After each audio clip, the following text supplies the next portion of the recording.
Hi, Deb here. I'm going to show you another one of my Lost in Space dolls that I bought for myself for a retirement gift.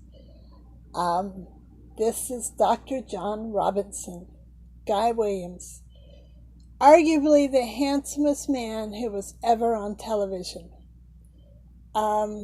This is a pretty good likeness, but I'm going to put pictures of him to support my claim, because I think he's the handsomest man ever on television. Ironically, he did a movie with the handsomest man who ever did movies, and that's Tyrone Power. That movie was Mississippi Gambler, 1953? 1953. Both men were excellent swordsmen, fencers. They fenced.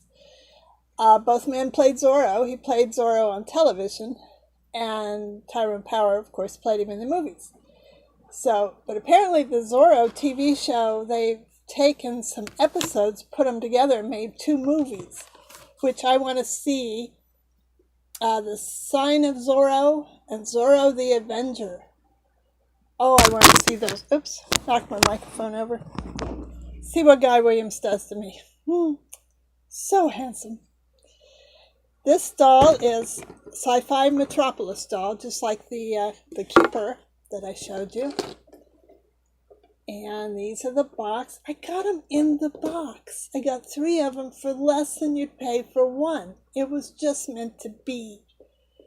Because I've looked at the ones that are left, and it's going to take another one of those events before I'll ever have them. I saw one of Don West for $3,000. $3,000 for a doll? I love dolls, but not for $3,000. I wouldn't pay that much for an antique, but that's just me. Anyway, Professor John Robinson, there's a little bit about the figure. Let's see. I think I could not find the year these were released, which is so strange. It should be on the box, but it isn't. Boy, I'd love to have Major Don West and Maureen Robinson. I'd like to have the others too, but those are the 2 I'd really love to get. Who knows, maybe someday. I never thought I'd have these. The doll is, I say doll, but technically they are action figures. Very articulated. You could pose them in all kinds of ways. And they come with, I finally figured out this is a holster. It fits. I gotta watch the show. I don't remember the holsters looking like that. But Dr. Smith comes with them. Also came with one too. Also comes with a really, really cool stand with that. And then the metal part. And this is a very accurate replica of one of the outfits that they wore. The show lasted 3 years. It was one of my favorite shows as a child.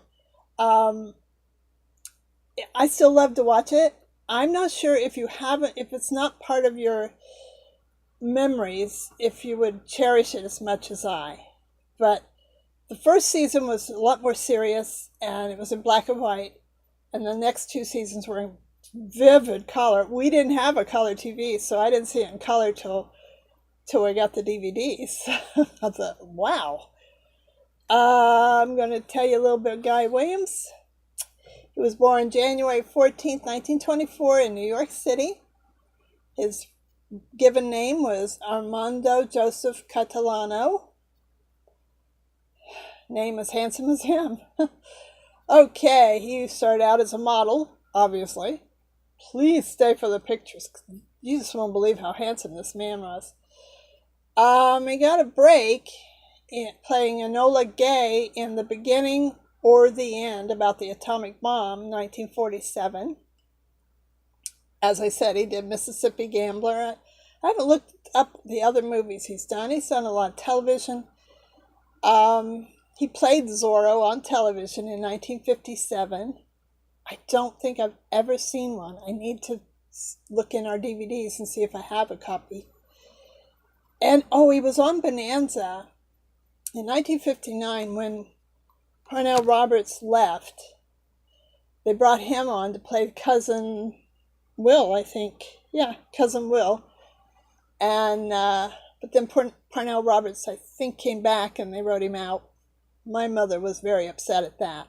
In fact, Mom watched Lost in Space, which was not the kind of show she tended to like.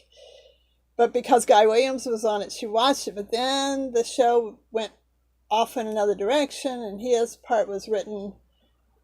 It got geared more for kids, and it was a little more campy, and they gave the Dr. Smith character was more the star. And I used to feel bad about that, but I've heard some of the co-stars say that Guy Williams, he's disappointed. He's an actor. He wanted to be he was told he would be the star, and he wasn't after the first year.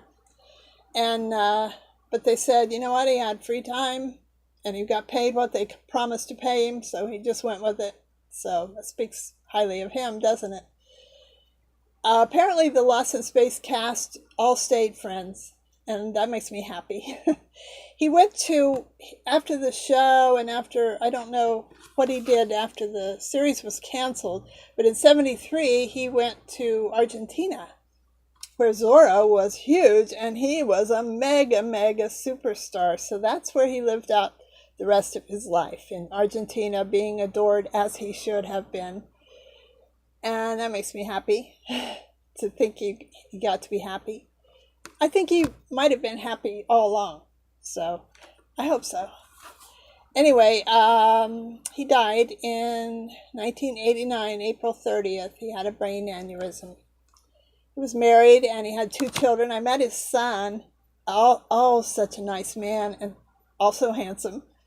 And I think he has a daughter as well. And I think when he died, I think his Lost in Space family got together with his real life family to celebrate Guy Williams, who must have been a super nice guy.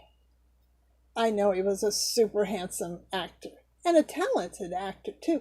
Handsome guys don't get credit for being talented. I mean, it's true of women too, but it's just a shame that talent is overlooked because somebody is. There used to be a commercial, "Don't hate me because I'm beautiful." Well, I think that happened to good-looking actors.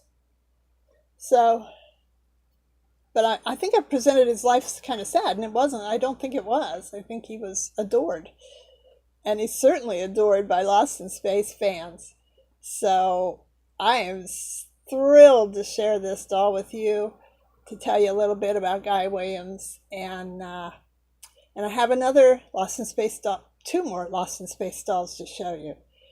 So I hope you like, comment, subscribe, follow me on Instagram. And until next time, toodles.